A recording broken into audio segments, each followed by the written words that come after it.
네, 안녕하세요. 지구본연구소를 사랑하시는 여러분. 오늘은 여러분들이 좋아하시는 나라 인도와 관련된 이야기를 오래간만에 한번 해보려고 합니다. 최근 들어서 이제 미국 이 전 세계에 대해서 상호관세 부과하면서 많은 나라들이 트럼프한테 뒤통수 맞은 것 같아. 우리가 그동안에 열심히 잘한다고 했는데 미국 다시 봐야 돼. 미국 XXS 이런 식으로 이제 표현하는 나라들이 많은데 그럼에도 불구하고 인도는 꽤나 미국에 대해서 아직까지 긍정적인 시선, 그 다음에 트럼프에 대한 열광 이런 것들이 이어지고 있다라는 소식이 들려가지고 이게 과연 가능한가? 이게 현실인가? 싶어가지고 오늘은 새로운 인도 전문가 한 분을 모셔봤습니다. 네, 오늘 나와주신 분은 제가 그동안 오랫동안 뵙고 싶었던 사실 약간 사심이 들어간 분입니다. 환타 옹입니다. 안녕하세요. 네, 안녕하십니까. 네, 자기소개 간단하게 부탁드리겠습니다. 예, 저는 인도에서 네. 사파의 고수, 네. 그러니까 사파에서 이제 좀 높은 사람이고요. 정파, 사파, 정파 분들하고는 조금 거리가 있는. 그러니까 제 시작 자체를 96년도에 네. 인도에서 여행을 시작을 해가지고서 네. 계속 이제 인도 관련된 책 내고, 그렇죠. 책이 에세이나 이런 것들 내고, 네. 그러다 보니까 이제 약간 좀 이제 학계분들하고는 교류가 좀 없긴 하지만은 또 의외로 또 약간 개인적으로 친한 분들은 있어요. 네. 그래가지고 사실 그 지구본연구소만 하더라도 탐은 났는데 과연 이 사파고수를 불러주실 것인가 라는 걱정을 했는데 마침 불러주셔서 감사합니다. 네, 우리 환타 선생님께서는 주로 이제 너의 속살을 보여주마. 이런 식의 느낌으로 네. 사람들이 이제 좋은 것만 보여주고 싶은데 그거 아니잖아 이렇게 툭 치우고 이제 보면은 민낯을 이렇게 잘 보여주면서 사람들한테 재미 어떻게 보면은 생각해볼 거리를 많이 주시는 분. 그래서 맞죠? 시작을 여행 작가로 했는데 네. 여행 파트에서는 하나도 잘 안 부르고요. 네. 맨날 매체도 시사인이나 한겨레 같은 데서 칼럼 쓰라고나 하지 여행 얘기를 잘 못해요. 그리고 예. 하지만 우리 환타 선생님께서는 이제 글도 잘 쓰시고 말씀도 잘하시기 때문에 책 읽어보시면 재밌게 일길거리는 여러분의 스스로의 모습을 순식간에 발견할 수 있다라고 말씀드리겠습니다. 근데 오늘은 인도와 관련된 이야기 때문에 이제 모셨는데 사실 인도 사람들 정말 트럼프 좋아하나요? 엄청나죠. 엄청납니까? 그러니까 거의 트럼프와 모디라고 하면은 네. 세계 양대 지도자 정도로 이해할 정도입니다. 아니 G2면은 미국하고 중국 아니에요? 중국은 또 이제 인도의 적성국이다 보니까 예. 인도 사람들의 마인드는 언제든지 우리는 그들을 대체할 수 있다라는 약간의 좀 자신감 같은 것들이 있거든요. 그러면 이제 미중 정상회담 사진에서 이렇게 그 딱이 딱 한 다음에 포토샵까지 한 건 못 봤어요. 아직까지. 못 예. 사실 인도도 이제 트럼프에 대한 기대가 원체 많았고 네. 사실 근데 실질적으로는 트럼프가 출범하고 나서 이제 한 80일 됐잖아요. 네네. 근데 그 와중에 여기도 엄청나게 당연히 다 얻어맞고 있겠죠. 어느 나라나. 인도 요즘에 경제사장 주식시장 어떤가요 보면은? 주식은 엄청나게 안 좋습니다. 엄청나게 안 좋아요. 그러니까 선거 작년에 끝나고 예. 그날 떨어졌다가 금세 회복을 해서 한 8만 5천까지 갔어요. 작년 9월 달에. 인도 주식시장이 이제 센섹스라고 그러죠. 예, 예. 네네. 그러다가 이제 지금 현재 7만 4천입니다. 그러니까 고점 대비 한 13% 빠졌죠. 고점이 8만 5천 정도였을 텐데 네네 맞습니다. 7만 4천까지. 거기다가 이게 지금 인도가 96년 이후로 네. 가장 장기간 하락세를 유지하고 있는 중이에요. 오. 그러니까 작년쯤에 이제 인도가 엘도라도야라고 해가지고 그럼 인도 펀드 한번 해볼까? 예, 저도 잠깐 들어갔는데 너무 늦게 들어가서 들어가신 고점이신 분들은 지금 다 물리셨고요. 재미없어서 그냥 빠져나왔는데 저는 좀 일찍 해가지고 아직까지는 수익 아직까지 수익이 나시군요. 네네. 역시 전문가의 말씀을 듣고 투자를 하셔야 됩니다. 예. 그래서 인도 같은 경우 이제 가장 흔하게 볼 수 있는 게 이제 주식시장 가지고 이제 많이 보잖아요. 네. 거기다가 인도도 약간 지금 하이 클래스들은 주식을 요새 좀 해요. 전체 인도 14억 사람 중에서 국민 중에서 몇 명이나 이제 5에서 6%니까 근데 그래도 1억입니다. 인도 분들은 대부분 이제 그 부동산에 주로 투자하고 부동산 투자. 또 아시겠지만 외신에 나오지만은 예. 전 세계 금의 블랙홀이 인도예요. 그렇죠. 다 이렇게 여기저기 이렇게 다. 진짜 길거리 거지님들도 네. 금부치 한두 개는 가지고 계시더라고요. 아. 예. 그래서 금에 한 15% 정도 투자를 하니까 예. 주식시장은 작죠. 음. 근데 그럼에도 불구하고 어찌됐건 인도로서는 지금 처음 겪는 일인 거예요. 특히 주식 화랑일 때 들어갔던 분들은 네. 늘 주식이 오른다고 생각을 했는데 그러니까 이렇게 생각하셔야죠. 천밀밀해서 장만옥의 마음. 네. 맨날 이럴 거야라고 생각하다가 그렇죠. 여러 번 이제 두들겨 맞아봤던 한국 사람 입장에서 봤을 때는 흔한 일인데. 근데 그럼에도 불구하고 트럼프를 좋아합니다. 아니 사실은 인도 잘 나가던 인도 주식시장, 인도 네. 경제 요즘에 안 좋은 건 다 트럼프가 두들겨서 그런 거 아닌가요? 트럼프 두들긴 것도 있고 예. 이제 근본적인 인도의 문제도 있죠. 그러니까 이제 이따가 얘기를 하겠지만은 예. 이제 1세기에서는 이제 어째 중국의 대안 이제 뭐 2차 산업을 많이 들어오려고 하는데 예. 인도는 숙련공 문제, 숙련공이 너무 부족해요. 그러니까 제조업을 키우고 싶어도 이 손재주가 있는 사람들이 없다. 손재주라기보다는 아니 이건 미리 말할게요. 예. 이렇게 흘러갔으니까. 예. 그러니까 우리나라가 1979년도에 실업계 고등학교의 비중이 49%였어요. 그렇죠. 89년도쯤 되면은 이제 40%대로 대학 진학을 많이 하니까. 근데 인도는 기본적으로 고등학교들 중에 이 기술학교들이 거의 없어요. 그러니까 일반 고등학교 안에서 직업 교육을 가르치긴 하는데 예.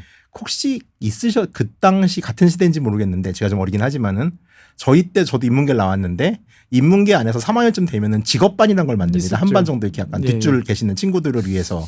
근데 인도는 이제 실업계 학교가 없고요. 예. 이런 일반 고등학교 안에서 직업교육반이 있어요. 근데 문제는 이게 전체 고등학교에서 3에서 5%예요. 통계 따라 다른데. 그러면 메이크 인 인디아 아무리 부르짖어 봐야 거기서 그러니까 일할 수 있는 인력이 없다. 사회주의 국가들이 사실 제조업을 잘하는 이유 중에 하나가 규격화된 교육 안에서 그렇죠. 아주 표준화된 인간들을 만들어내서 공장으로 넣을 수가 있는 거잖아요. 그렇습니다. 근데 인도 같은 경우는 지역 간 교육 편차도 있을 뿐만 아니라 직업교육 자체가 이루어지는 시스템이 아니다 보니까 예.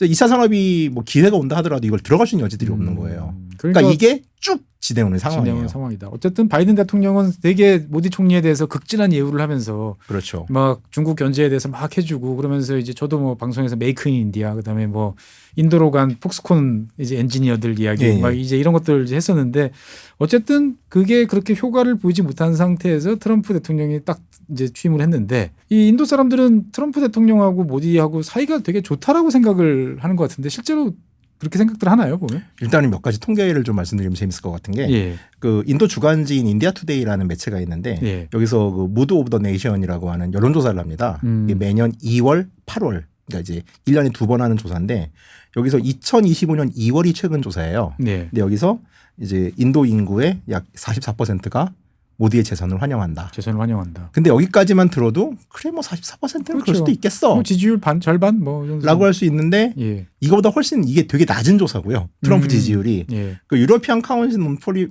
포린 릴레이전이라고 EU 쪽에서 하는 조사가 있어요. 이게 되게 EU 국가 제외하고 한국도 포함이 돼요. 인도, 중국 이런 나라들을 상대로 이제 이런저런 조사를 하는데 예. 여기서 2024년 11월 조사가 최신입니다. 근데 여기서 82%의 응답자가 트럼프가 세계 평화에 기여할 것이다. 그리고 84%가 트럼프의 재선이 인도의 기회가 될 것이다. 네네. 그래서 여기서 만든 이상한 수치가 있는데 트럼프 웰커머 수치라는 게 있습니다. 트럼프 웰커머. 트럼프를 얼만큼 환영하는지. 아. 예. 여기는 한국에서도 이제 이 조사를 했는데 예. 한국에서 트럼프 웰커머 수치는 한국이 13%예요. 제일 낮아요. 조사 전 세계에서 제일 낮다. 제일 낮은 편이고. 근데 인도가 75%입니다. 전 세계에서 제일 높은. 제일 높아요. 그다음 2위가 사우디인데 60%고요. 예. 그러니까 뭐 대부분 이제 선진국들 이 국가들 같은 경우는 한 15%에서 20% 안쪽이에요. 근데 이제 한국 같은 경우는 가장 낮은 편이고. 그러니까 사실 한국에서 바라보는 트럼프의 인식과 예. 인도를 비교하면은 거의 4배 차이가 나는 거죠. 그러니까 그만큼 좋아하는 거죠. 아니 뭐 트럼프 좋아하는 사람들이야 미국 사람들 안에서는 뭐 아닐 수 있는데. 그렇죠. 인도 사람들이 왜 이렇게 좋아하죠? 그래가지고 예. 현상 하나만 말씀드리자면은 예. 인도에 트럼프 사원이 있어요. 트럼프 사원이요? 그러니까 인도는 사실 이제 살아계신 분들도 신이 될 수 있거든요. 예, 뭐 신의 그거는- 신이 될 수 있으니까. 예, 그거는 압니다만. 뭐 대표적으로 이제 마더 테레사 같은 경우는 예. 지금 캘커타 지방을 가면은 시바 신의 4번째 부인이 돼 있습니다. 수녀님임에도 불구하고 그러니까 위대한 분들은 대부분 신으로 만들어 주시죠. 그래서 이제 남부 텔랑가나주에 네. 이제 한 마을에서 네. 이제 그 부사 크리슈나라는 분이 예. 2019년에 트럼프 사원을 만들었어요. 2019년이면 트럼프가 이제 첫 번째 임기 하고 있을 텐데. 그렇죠. 그래서 상당히 큰 실물 크기의 트럼프 동상을 설치하고 매일 아침 이제 우유와 코코넛을 바치면서 힌두교식 뿌자를 드리고 있습니다. 그리고 이분 말씀에 의하면은 예. 트럼프가 예지몽으로 인도와 파키스탄 간의 크라켓 경기에서 누가 이길지 알려줬다. 그리고 실제로 2020년에 트럼프 그 코로나 걸렸잖아요. 예. 이때 이분이 막 울면서 영상을 올려요. 그래서 트럼프의 이제 회복을 기원하는 만수무강을 기원하면서. 그렇죠. 그런 뿌자도 드렸는데 예. 뭐 결국 이분이 돌아가셨습니다. 그 해에. 아, 이분 아무튼 돌아가셨어요. 그래도 이제 어. 가족 이게 원체 인도에서는 사원을 만들면 돈이 되잖아요. 예. 그러니까 이제 트럼프 사원도 돈이 된단 말이에요. 그러다 보니까 이제 가족들이 이어받아서 이제 일종의 뭐 템플 사업이긴 한데 예. 사업을 운영하고 있고 뭐 그 외에도 펀잡주 같은 경우는 트럼프 얼굴을 그린 연을 날리는 대회 같은 게 있었고요. 그다음에 이야, 대단하다. 작년 대선 기간을 앞두고서는 예. 인도 남부 지역에서는 트럼프의 승리를 기원하는 집단 마을 뿌자, 그러니까 뿌자. 예배조 일등의 뿌자, 축원제 같은 거죠. 뿌자라는 단어가 종종 나오는데 이게 이제 그 코코넛 뭐 이렇게 깨고 하는 코로나 깨고 그렇죠. 그런 거죠. 예배 의식이라고 봐야죠. 예. 그래서 뭐 한 100명씩 모여가지고 이제 트럼프 예배를 본다거나. 그러니까 실제로 트럼프가 당선됐을 때 저도 이제 그때 인도에 없었어요. 저는 얼마 전에 구정에 갔다 왔는데 네네. 뭐 이제 영상 같은 걸 보면은 폭죽 터트리고 트럼프 만세 뭐 이런 이미지가 있죠. 아니 근데 뭐 어떻게 보면 미국이 세계에서 가장 크고 힘센 나라니까 중요한 나라니까 그 나라 동향에 대해서 이렇게 뭐 민감하고 뭐 여러 가지 있을 수 있는데 인도 사람들이 왜 그렇게 좋아할까 하는 게 되게 궁금해집니다 보면은. 첫 번째는 일단 모디 총리와 트럼프의 사적 관계예요.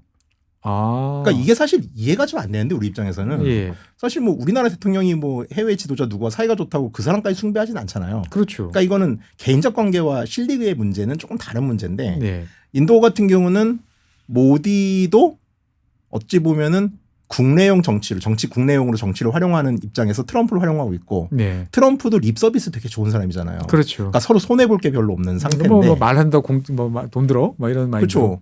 그래서 2019년에 이제 가장 대표적인 두 사람들의 행사가 뭐가 있었냐면은 2019년에 모디가 미국을 방문합니다. 그렇죠. 그러다가 이때 이제 휴스턴에서 이제 하우스 모디라는 행사를 열리는데 이때 한 5만 명의 거대한 미국 거주 인도인이 예, 모여요. 그렇게 뭐 경기장 이런 데 보였던 것 같은데. 그렇죠. 그러면서 이때 트럼프가 등장을 합니다. 뭐 등장했던 이유는 뭐 당연히 그 당시 곧 있을 선거 때 네. 이제 미국에 있는 인도계 표가 필요하니까 갔겠죠. 그렇죠.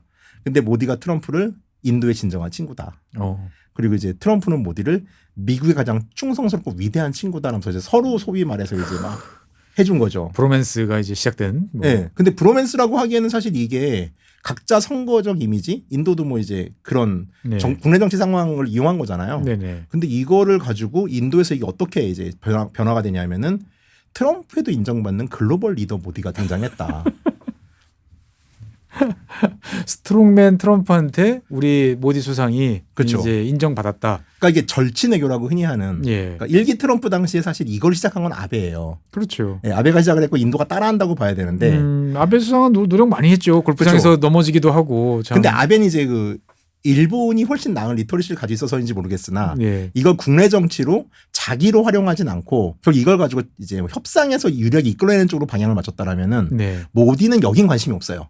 음. 국내 정치에서 내가 어떻게 프로파간다를 할 것인가가 더 중요한 거예요. 그러니까 인도의 이익보다는 나의 정치적 유리함이 그렇죠. 중요하다. 그래서 이제 2020년에 이제 트럼프가 답방을 했습니다. 오. 그때 이제 모디가 자신의 정치적 기반인 예. 구자라트주의 아메다바드에 있는 예. 나렌드라 모디 스타디움 살아있는 사람이 경기장 이름도 자기 이름을 짓고 이제 하여간에 거기서 10만 명의 인도인이 모여 있는 예. 이제 나마스테 트럼프 행사를 해요. 나마스테 트럼프. 야. 근데 이게 이제 국가에서 돈을 들인 건 아니에요. 갑자기 트럼프가 온다고 하자 예. 급하게 조직이 하나 생깁니다. 예. 아메다바드 시장을 회장으로 하는 조직이 생기는데 예. 이게 한 3주 만에 급조된 조직인데 예. 이 행사에 들어간 돈이 대략 한 100억 루피.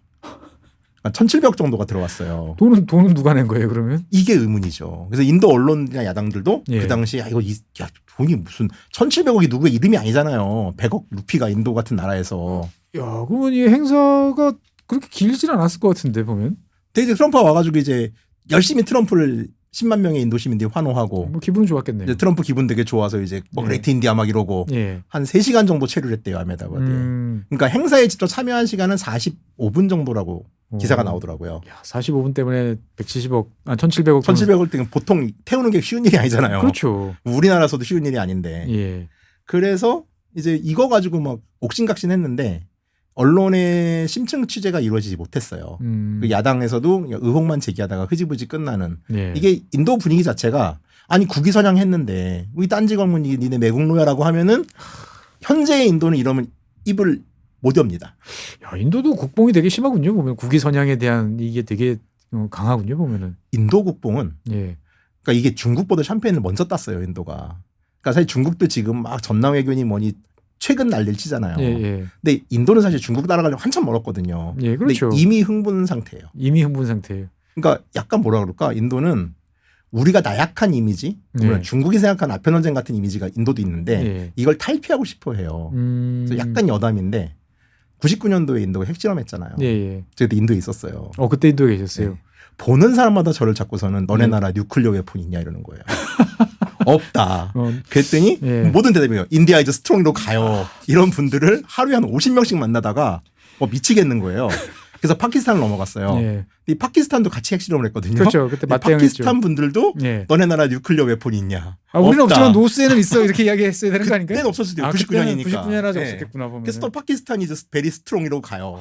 뭐 그 정도고 지금은 국뽕이 어느 정도냐면은 독립기념일 있잖아요. 1월 26일. 예, 예. 이 되면은 우리나라 3.1절에 경춘가도 그 오토바이 폭주족의 한 50배 되는 인파들이 인도 깃발을 이제 휘날리면서 퍼레이드를 하는데 외국인 입장에서는 되게 무서워요. 공격적이라는 느낌이 확실히 들거든요. 아무튼 이렇게 좀 예. 열심히 이제 하고 있죠.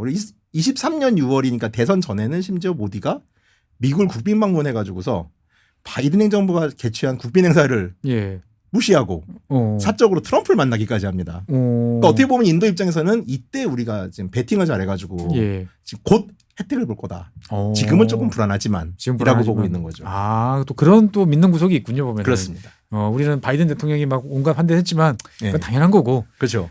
그럼에도 불구하고 우리는 별도로 다시 트럼프를 찾아가서. 그러니까 딴 굴을 팠다. 근데 성공한 것 같다. 성공했다. 우리 배팅이. 예. 야. 근데 사실 이렇게 따지면 인도와 미국은 아주 끈끈한 뭐 이런 거 같은데 사실 인도에 대해서 미국의 정책이 립 서비스는 잘하는데 그닥 뭐 그렇게 좋았나?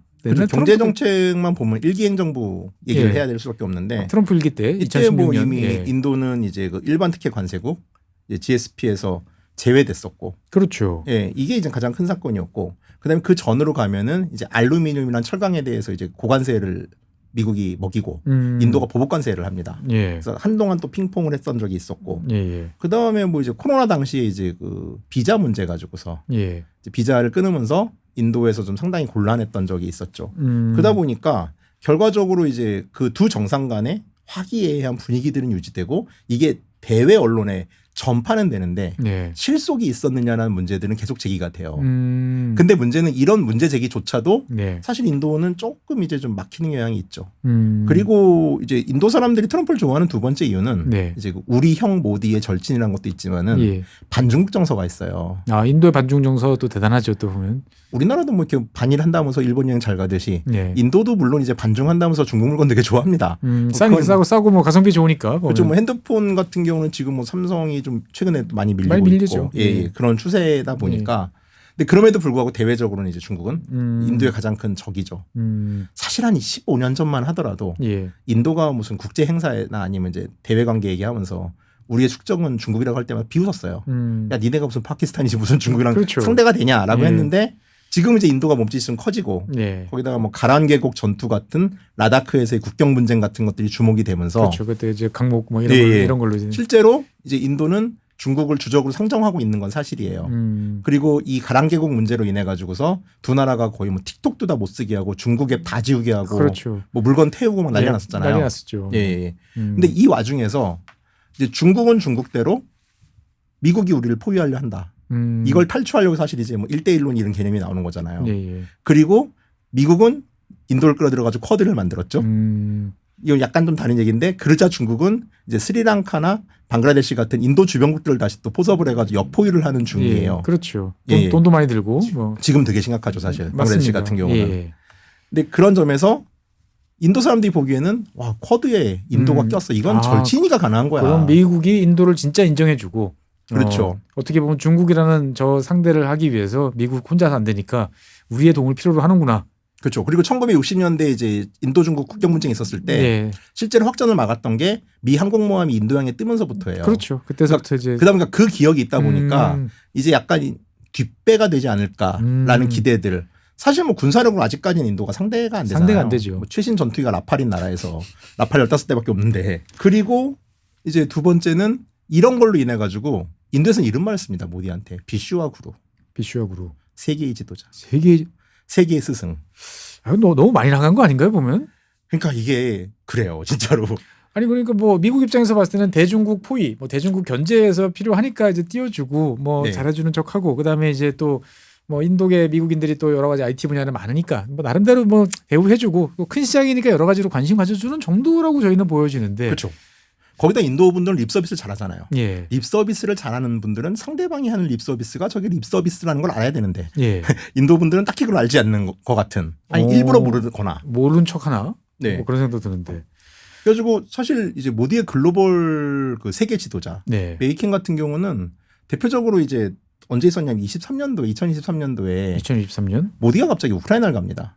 그렇죠. 갔었죠. 그렇죠. 예. 가가지고서 중재하겠다. 아. 근데 우리는 이제 한국 언론이나 이제 뭐 외신을 보다 보니까 예. 그냥 모디가 그런 말 했겠거니 하는데 예. 이게 인도에서는 당시에 예. 진짜 실제로 모디가 중재를 한다고 믿었어요. 오. 또 다른 스트롱맨 이제 푸틴을 내가 설득해가지고. 그렇죠. 그래가지고 이제 모디의 안보보좌관이 예. 상트페테르부르크 날아가서 예. 이제 푸틴 만나서 평화하는 설명하고 이유. 했는데 이게 사실 인도가 우크라이나 전쟁 나고 나서 네. 러시아 석유 싸게 쓰고 그렇죠. 사실상 이득을 본 상태에서 제일 돈 본 나라가 인도인데. 그렇죠. 보면. 사실 이득을 본 상태에서 중재할 수 있는 입장이 아니잖아요. 예. 근데 문제는 이 모든 맥락들이 인도 언론에서는 거두절미가 되는 거예요. 그래서 인도의 답이 없고 제안을 자관. 그리고 푸틴도 뭐 중재하겠다 그러니까 그럼 뭐 웃기지 말아라 할 수 없잖아요. 그렇죠. 아, 고맙다. 자기들 석유 어차피 많이 사주니까 물론 그렇죠. 할인된 그래서 가격이지만. 고맙다라는 말을 한 10포인트로 말을 했는데 예. 인도 언론에서는 궁서체 75포인트가 되는 거예요. 다시 말하기에 이제 그래서 푸틴이 고맙다고 그랬다. 진짜 모디는 글로벌 리더다. 이렇게 되는 거죠. 그래서 이런 시도를 얼마나 많이 했냐면은 예. 이스라엘 하마스 전쟁 예. 때도 하겠다라고 했는데 예. 사실 인도는 그 팔레스타인 국가를 이제 그 중동 국가를 제외하고 가장 먼저 인정한 나라예요. 그러니까 전통적으로 팔레스타인과의 관계가 좋지만 예. 모디 정부 들어서는 이스라엘과 되게 관계가 관계가 좋습니다. 좋죠. 급변침한 예. 상태다 보니까 그러니까 팔레스타인 입장에서도 무슨 니네가 지금 향계에 있는데 그 전쟁 와중에서 갑자기 무슨 중재야라는 반응을 보였고 실질적으로 몇 번의 잠시 휴전이 있었는데 예. 이 휴전에 인도가 기여한 건 전혀 없어요. 전혀 없죠. 하지만 인도에 가서 인도 분들이 물어보면은 예. 그 전쟁 모디가 중재했다. 에? 미국 뭐 바이든과 함께. 예. 그러니까 미국과 인도는 늘 함께 세계의 문제를 해결하는. 그러니까 이를테면 이제 어벤져스인데 이제 캡틴 아메리카가 있다라면은 이제 모디 같은 경우는 캡틴 인디아나 뭐 이제 그런 게 되는 거죠. 현란하다, 현란해. 근데 문제는 이게 그러니까 이런 일이 발생하니까 인도가 장기적으로 무슨 상황이 벌어지냐면은 예. 오판을 하는 거예요. 그 내가 그러니까 스스로의, 객관적 자기 힘을 모르는 스스로의 거죠. 자기 메타인지가 안 되는 상황이군요, 보면은. 그렇죠. 어. 그리고 이제 아무래도 모디도 3위 연임을 하다 보니까 네. 그 주변에 어찌됐건 이제 뭐 다 그렇잖아요. 권력까지 맞춰놓고 모이는 다 거는. 예스맨들이 이제 포진하죠, 보면. 그렇죠. 그러면서 이제 이 사람들이 모든 대회 메시지를 만들어내 보니까 그러니까 중국도 다녀보면은 예. 그러니까 제가 되게 운이 좋은 게 2002년 3년도에 인도 책이 나오고 2005년도에 중국 책이 나왔어요. 그렇죠. 그래서 이제 그 덕에 매년 가거든요. 이 두 나라를. 별명이 많으시잖아요. 인도 환타, 중국 환타. 뭐. 각 지역별 환타 뭐 이러면서 그래서 되게 운이 좋은 게 두 나라를 매년 관찰을 20년 이상 해왔다는 건 개인적으로 되게 행운이라고 생각해요. 네네. 근데 중국 분들이 가지는 그 대내적인 우리가 이제 뭐 차이나 스탠다드를 만들 거야 미국을 앞지르고 네. 이것도 역시 밑도 끝도 없긴 하지만은 네. 그래도 이거는 근거는 있어요. 그렇죠. 근데 인도에서 말하는 이 인디아 스탠다드라는 거는 예. 객관적으로 보면은 그냥 옥스퍼드 영어 사전에 흰글리시 표현이 들어가는 거 정도. 아니 근데 인도에서는 인디아 스탠다드라는 표현을 씁니까 보면? 인디아 스탠다드라는 말을 집권당 분들은 쓰시죠. 야 우리가 세계 표준을 만들 거야. 세계 기준이야. 그렇죠. 저희가 갈 길이 멀군요. 아무리 대한민국 국뽕이 넘쳐도 인도하고는 비교할 수가 없겠다라는 될 생각이. 수 없는 국뽕. 될 수 없는 예. 국뽕. 역시 대국의 면모가 있는데 사실 이렇게 되려고 그러면 이거는 아무리 뭐 모디 수상이 이제 뭐 저기 이제는 X죠. X에다가 이렇게 여러 이미지 올리고 무슨 유튜브에 뭐 올리고 해서는 될 게 아닐 것 같은데 보면은 이거 어떻게 가능하죠? 보면? 그래서 이제 몇 가지 이유들이 있는데 예. 오늘 제가 주목하는 이유 중에 하나는 통제된 언론 환경. 통제된 언론 환경. 예. 인도는 그래도 언론은 좀 자유롭다 이렇게 생각하시는 분들이 많은데. 인도에 대한 가장 큰 이미지 중에 하나가 예. 세계 최대의 민주주의 국가잖아요. 그렇죠. 네팔에서 인도를 육로로 넘어갈 수 있는데 예. 네팔에서 인도를 육로로 넘어가면은 거대한 아치에 세계 최대의 민주주의 국가 인도에 온 걸 환영합니다라는 문장이 있습니다. 스스로 또 그 문장을 쓰는군요. 보면. 정말 잘 쓰죠. 그리고 뭐 그런 흔한 말, 그러니까 민주주의 국가의 지도국이라는 네. 개념들은 인도는 되게 많이 사람들이 자부심을 가지고 있어요. 어찌됐건 뭐 2차 대전 이후 독립한 나라 중에 드물게 군사쿠데타도 없었고 없었죠. 이제 헌정이 어찌됐건 계속 이어졌던 나라다 보니까 그렇죠. 옛날에 뭐 잠깐 뭐 비상사태가 있긴 했습니다. 닌드레 간디 때 잠깐 있었죠. 예. 근데 이제 언론 문제 같은 경우는 요즘 이제 좀 관심을 가지시는 분들은 아마 아실 텐데 언론 자유 지수가 매년 떨어지고 있어요. 아, 인도가 그렇습니까? 보면? 예. 물론 이제 뭐 모디 정부 처음 시작할 때도 120이었으니까. 근데 120이면 약간 중간 아래 정도 되는데. 120은 중간입니까 보면? 지금은 189개 중에 150입니다. 150이. 예. 그러면 이제 언론이 옛날 인도 언론을 좀 얘기를 해보면은 라지브 간디 시절에. 라지브 간디 시절에. 그러니까 좀 옛날이죠. 상당히 그렇죠. 옛날이죠. 상당히 옛날인데. 이 라지브 간디 패밀리가 몰디브로 그 이제 휴가를 갔어요. 이때 이제 인도에 아마 더 힌두였을 거예요. 기자가 그 몰디브에 있는 리조트에 잠입해가지고서 쓰레기통을 뒤져서 이 라지브 간디가 닭 몇 마리를 먹었는지까지 기사를 했습니다. 조금 이상한 탐사보도긴 한데. 아니 뭐 기자 정신이 뭐 그런. 그렇죠. 보면은. 그리고 인도는 뭐 인디라 간디 시절을 제외하고는 사실 인도 언론들은 종교 문제를 잘 파지 못했죠. 이거는 파면 죽을 수가 있으니까. 그거는 뭐 목숨이 걸린 문제니까. 근데 정치 이슈는 비교적 자유롭게 팠거든요. 근데 이게 모디 정부 들어오고 나서 현저하게 줄어들어요. 그럼 이제 모디 정부는 어떻게 언론을 길들였냐? 그렇죠. 몇 가지는 우리가 아는 방법이고 몇 가지는 듣도 보도 못한 방법입니다. 자, 그러면 일단은 뭐 먼저 이야기하실 건 뭘까요? 먼저 잘 익숙한 아는 방법. 아는 방법부터 간단하게 정리하고. 사정기관 동원을 통한 압박. 사정기관이라고 그러면은 경찰, 검찰, 국세청, 경찰. 그렇죠. 뻔하죠.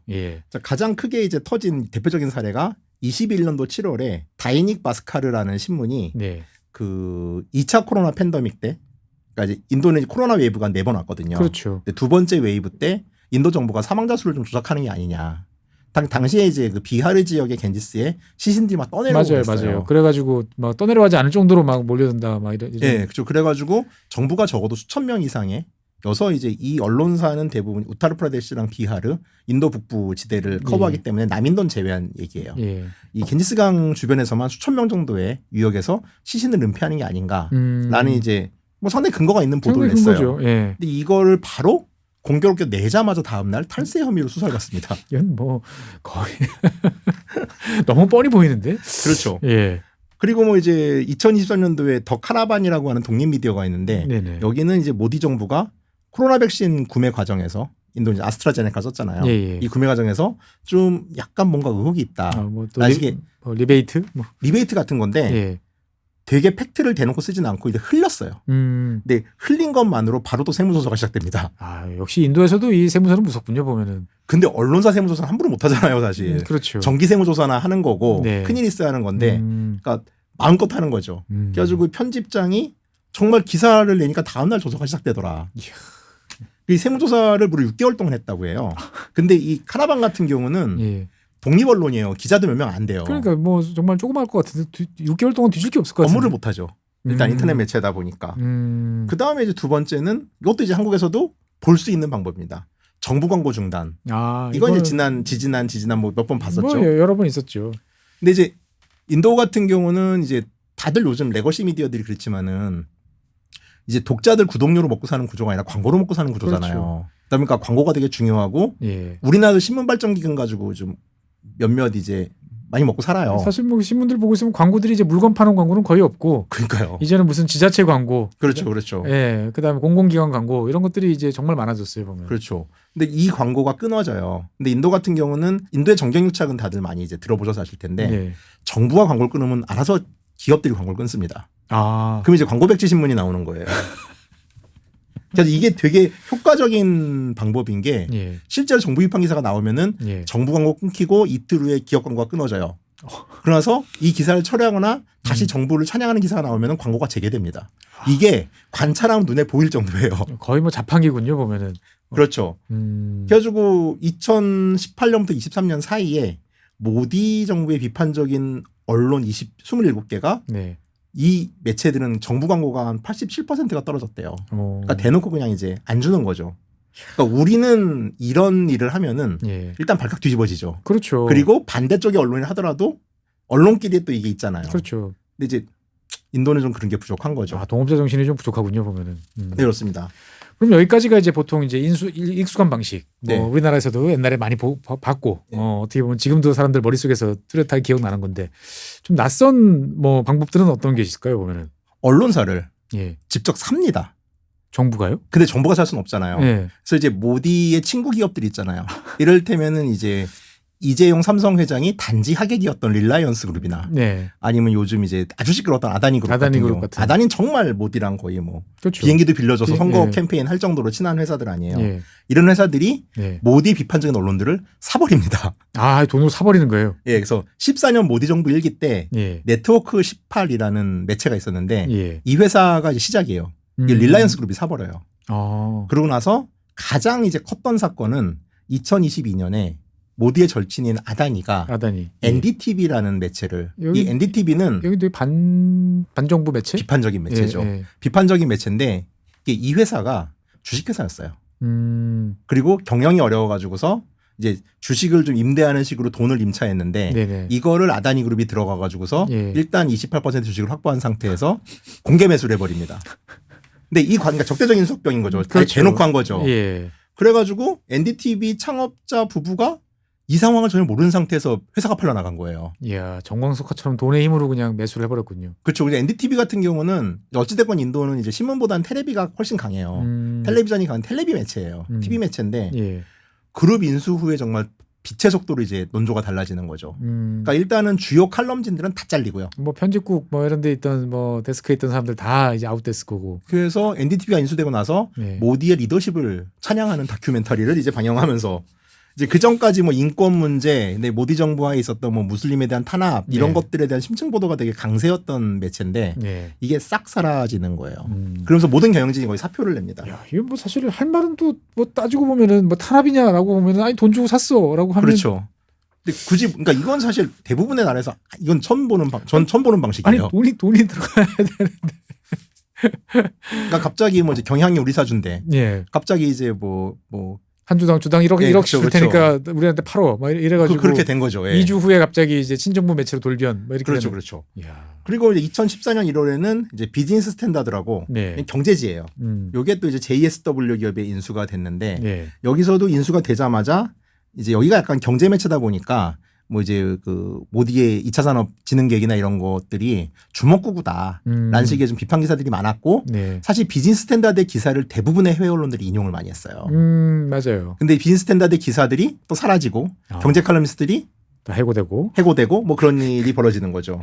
그러니까 차라리 심지어 이 신문은 모디노믹스 비판이라는 칼럼이 있었어요. 매주 하는 이 코너 자체가 통으로 날아갑니다. 그러니까 아예 그냥 섹션을 다 날려버린다. 그렇죠. 그리고 이제 언론인 개인에 대한 이제 형사처벌이나 형사 고소 위협이 있는데 언론사 인수는 순한 맛이면 네네. 이거는 이제 매운 맛이군요. 이건 이제 제대로 이제 때려주는 거죠. 기자들이 구금된다거나 구속된다거나 뭐 이제 법적 처벌을 받는다는 것 자체가 네. 그리고 여기서 이제 흔히 쓰이는 게 이제 명예훼손법이랑 다양한 뭐 예. 세무조사 세무조사 같은 것도 있고 그래서 더 와이어 같은 경우가 이제 집권당인 BJP가 무슨 앱을 만들어 가지고서 일종의 이제 우리나라 과거 10알단 사건 같은 네네. 일을 저질렀다라는 의혹을 보도하자마자 네. 이제 일단 정부에서 명예훼손 소송을 합니다. 그리고 편집진을 전원 연행해서 이제 조사를 하죠. 그리고 서버랑 컴퓨터를 압수하고 그래가지고 여기는 아예 후속 보도를 못 낼 뿐만 아니라 예. 한동안 기사를 못 냈어요. 그렇게 그러니까 되면 인터넷 서비스 자체가 예, 중단되었던 서버 다 적이 압수해 있었죠. 갔으면 뭐 방법이 없는 거죠. 근데 이게 국내 언론만 이르냐? 해외 언론도 건드려요? BBC가 대표적인 사례입니다.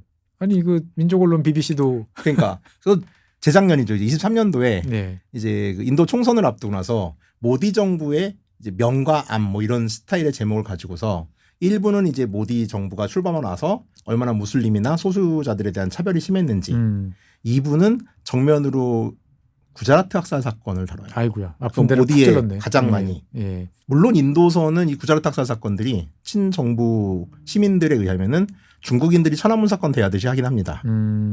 언급을 차라리 그냥 회피해버리는. 회피하거나 조작된 사건이었다. 뭐 이제 외부의 음모다. 예. 라는 식으로 하는데 어찌됐건 이 BBC 같은 경우는 세무조사를 받아요. 세무조사를 받고 이제 그 과정이 인도의 법인을 내지 않은 상태에서 매체에 이제 신문 영업을 했다 이거죠. 방송 보도를 했다 이거죠. 보통 뭐 해외 기업들한테 대해서 딱 뭐 꼬투리 잡기 좋은 거죠 보면. 그렇죠. 그래가지고 지금 BBC는 인도 현지 법인을 만들었어요. 현지 법인을 다른 이름으로 만들고 네. BBC 거기서 기사를 만들어서 BBC로 송출하는 구조로 바뀌긴 했습니다. 어떻든 간에 정부가 적극적으로 이제 기업들을 이제 언론들을 이제 이런저런 방식으로 탄압을 하고 있기 때문에 인도 국민들 입장에서 봤을 때는 전 세계에서 벌어지는 일들을 제대로 알기가 어렵다. 수많은 정보가 있지만 상당히 이제 편향된 정보, 왜곡된 정보를 받고 있다. 그러니까 이게 언론의 적대적 인수합병이나 언론 탄압 같은 경우가 네. 굳이 따지자면은 북인도에 한정된 얘기들이에요. 뭐 잘 아시는 것처럼 이제 인도는 남부는 사실은 뭐 인종도 다르고 언어도 네네. 다르고 완전히 다른 동네. 그러니까 NDTV 같은 경우가 박살났던 가장 큰 이유는 예. 주식회사였기 때문인데 이를테면은 뭐 까르나타카주에는 데칸 헤럴드, 네. 그다음에 타밀나두에는 더 힌두, 그리고 그들의 이제 주간지인 프론트라인 같은 소위 말하는 리버럴 좌파 그리고 반모디 신문들이 있어요. 예, 예. 근데 이 모든 매체들이 개인 기업들이에요. 어찌할 수 그리고 없는. 주식 기업이 아닌 거죠. 주식회사가 아닌 거죠. 그리고 주정부가 이제 어찌됐건 BJP가 아니다 보니까 그렇죠. 주정부가 이 언론에 대해서 길들이는 거에 큰 관심이 없어요. 그러다 보니까 남부와 북부의 언론들이 좀 다른 부분도 있고요. 똑같은 일이 있어도 보도되는 게 많이 다를 수도 있겠다. 그러다 보니까 북부에선 지금 막 이게 모디에 대해서 비판적인 기사를 보고 싶다라고 네. 하면은 첸나이에서 발행된 더 힌두를 많이 봅니다. 이 더 힌두는 이제 요새 사세가 커지고 있어요. 그래서 이 더 힌두 같은 경우도 이제 일종의 우리로 치면 족벌 기업인데 예. 인도는 그게 훨씬 나은 거죠. 권력으로부터는. 권력으로부터는 그나마 오히려 보호받을 수 있는. 그렇죠. 그런데 실제로 이렇게 잡아가려고 하면 아무리 그래도 뭐 인도가 여러 가지 뭐 이런 사적 네트워크를 통해서 탄압을 하고 한다고 그러지만 그래도 뭔가 명분이 있어야 될 것 같은데 명예훼손 빼고는 뭐 무슨 명분으로 이렇게. 가장 이제 많이 쓰는 법 중에 하나가 예. 불법 활동 예방법이라는 법인데 이게 일종의 태방법 같은 거예요. 그렇죠. 미리 이제 어떻게 보면은 그 예방을 명분으로 해가지고 네네네. 잡아가는 거죠, 이제. 그래서 사실 이건 테러 단체들이나 이런 이제 좀 국외 네. 스파이들이나 이런 걸 탄압하기 위해서 만들어진 건데 문제는 이게 국내 언론을 탄압하는 용도로 쓰고 있고 이 법 같은 경우는 이 법에 저촉이 된 보석이 안 됩니다. 그러면 이제 인도도 영국식이라 보석 잘 되거든요. 그렇죠. 예. 근데 이러면 계속 구금 상태에서 수사를 받아야 되다 보니까 예. 어지간한 큰 규모의 언론사가 아니면은 그냥 문을 닫아버리게 돼요. 그러니까 이제 테러 방지법을 악용해가지고 언론을 탄압한다. 근데 재미있는 건 2014년부터 2023년까지 예. 이 소위 말하는 인도판 테러 방지법으로 기소된 사람 중에 예. 유죄 판결을 받은 사람이 3.3%밖에 안 돼요. 그러니까 실제로는 예방적으로 사람을 탄압하는 건데 예. 이게 뭐 구속 기한도 좀 다른 인도 고무줄이고. 일반적인 형사소송법에 비해서 고무줄이고 네. 뭐 보석도 안 되다 보니까 실질적 위협이 되는 거죠. 그러니까 수감 생활을 해야 된다는 게 일단 가장 크잖아요. 일단은 엄청난 압박이죠, 보면은. 그렇습니다. 그리고 실제로 보면은 어떻게 보면 여러 가지 방법을 통해서 인도 뭐 모디 총리가 이제 그 언론을 뭐 잘 관리한다 뭐 이런 식이었는데 실제로 관리 수준을 넘어서 이제 탄압에 이른다. 그렇죠. 그래서 요새 이제 뭐 우리나라도 한때 그랬지만은 예. 레거시가 너무 힘드니까 좀 디지털로 도망가 보자. 대한 미디어 운동들이 있었잖아요. 예. 뭐 여기도 대한 미디어죠. 어떻게 보면은. 근데 대한 미디어까지도 지금 이제 꼼꼼하게 잡을 수가 있습니다. 왜냐하면 디지털 매체에 대한 검열권이 있는데 네. 인도 같은 경우는 국가가 뉴스 보도에 있어서 이게 가짜다라면 가짜 뉴스 선언을 할 수가 있어요. 팩트 체크를 국가가 할 수 있군요, 보면은. 국가가 거의 다 하죠. 요새 반 정부적인 혹은 이제 정부의 비판적인 기사들 같은 경우는 예. 그러면 모든 매체는 의무적으로 이 기사를 내려야 돼요. 또 그 의무입니까? 그러니까 전파권 자체가 없는 게 그 BBC에서 예전에 인도의 딸들이라고 네네. 인도 성폭행 사건을 다룬 다큐가 있었고 네, 두 번째 사태가 사실 이번에 구자라트 사태해가지고 만든 다큐인데 이 두 개 모두 긴급 검열권을 발전시켜 버리면은 인도 내에서 온라인 정보가 유통이 안 돼요. 유튜브도 당연히 내려야 되는 거고 사라지는군요, 보면. 예.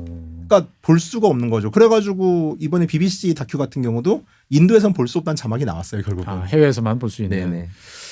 결국은 어떻게 보면은 이제 인도 사람들은 허황된 잘못된 왜곡된 인식을 통해서 이제 인도가 이제 미국과 더불어 세계를 지배하는 그리고 우리 모디 수상은 세계에서 넘버원 그렇죠. 이런 인식을 이제 갖게 되는데 아무리 이런 식으로 간다 하더라도 실제로 이게 계속될 수 있을까요? 우리 환타님이 보시기에 보면은 BJP 혹은 모디 정부의 정책이 네. 결국 종교와 정치의 결합 성격이 되게 커요. 그러니까 어찌됐건 인도 인구의 대다수는 힌두들이고 네네. 이 힌두들의 입에 맞는 그러니까 그러다 보니까 이제 소수 정파들을 때려잡는 식으로 하다 보니까 이번 총선 같은 경우도 사실 북부 지역 우타르프라데시 같은 경우는 대졸자의 50%가 노는 상황이었어요. 근데 그 와중에 모델 찍잖아요.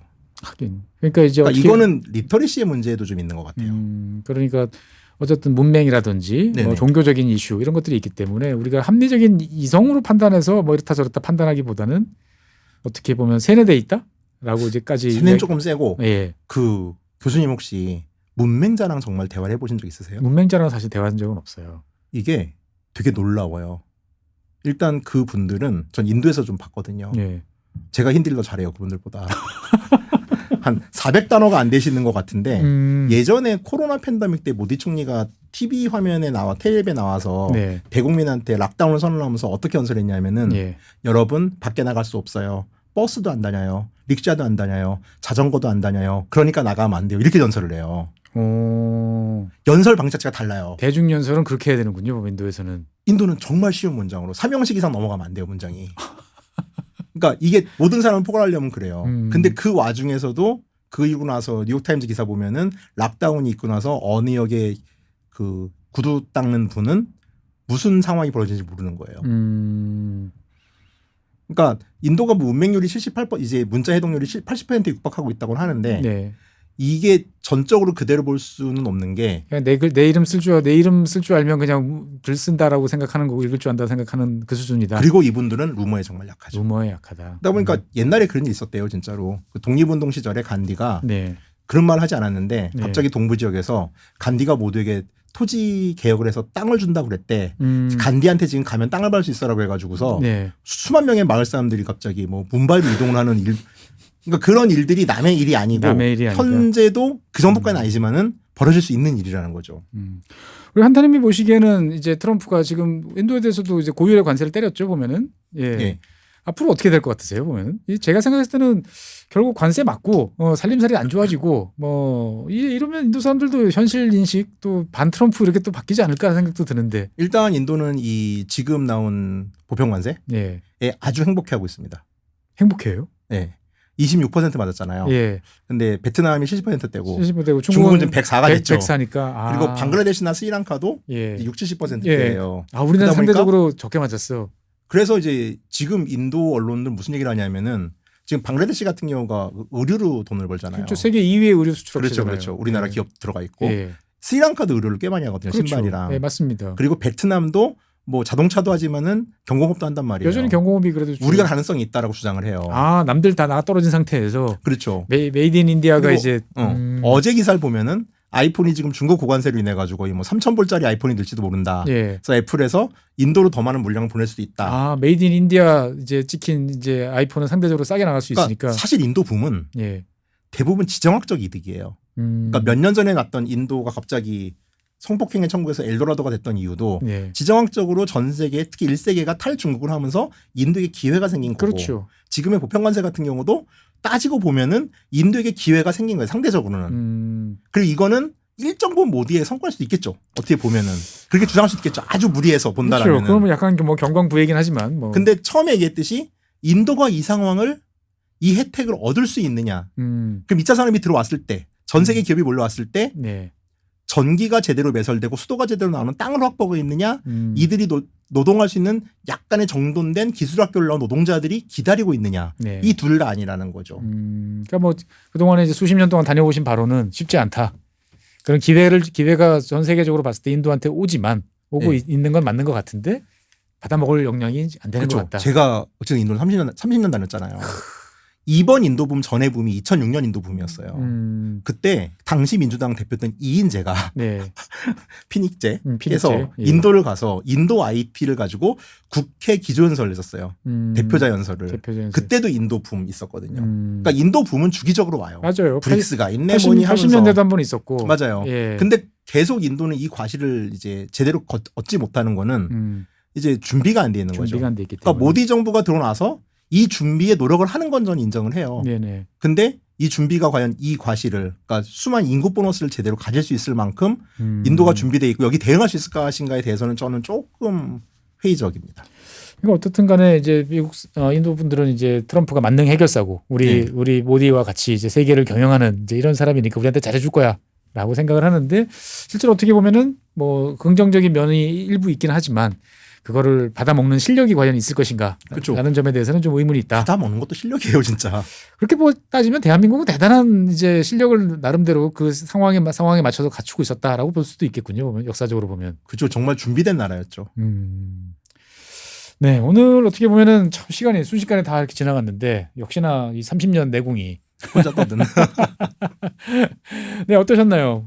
인도에 대한 여러 가지 이제 잘 정리된 이야기도 있습니다만 이렇게 또 살아있는 날것으로 팔팔 뛰는 것 같은 또 이런 이야기를 들어보시니까 새삼 또 인도에 대한 관심 또 여러 가지로 보실 수 있을 것 같은데 여러분들께서 좋아하시면 계속 나와주실 의향은 있으신 거죠? 보면 제가 최근에 오래 하던 방송을 그만둔 관계로 개편당해서 예, 언제든지 나올 수 있습니다. 네, 인도와 관련된 어떻게 보면은 그동안 제가 봤을 때는 가장 인도의 속사를 많이 보신 분이고 그거를 쉽게 책으로 잘 쓰신 분이니까 검색해 보시면 많은 책들 주르륵 지금 깔려 있으니까 봐주시면 되게 좋을 것 같고 여러분들 뭐 궁금하신 댓글 이런 거 남겨주시면 제가 다음번에 다시 모셔가지고 한번 재밌게 이야기 나눠보도록 하겠습니다. 네, 오늘 인도의 브로맨스 상상에 관해서 여러 가지 이야기를 나눠봤습니다. 나와주신 반탄 선생님 대단히 감사합니다. 네, 감사합니다.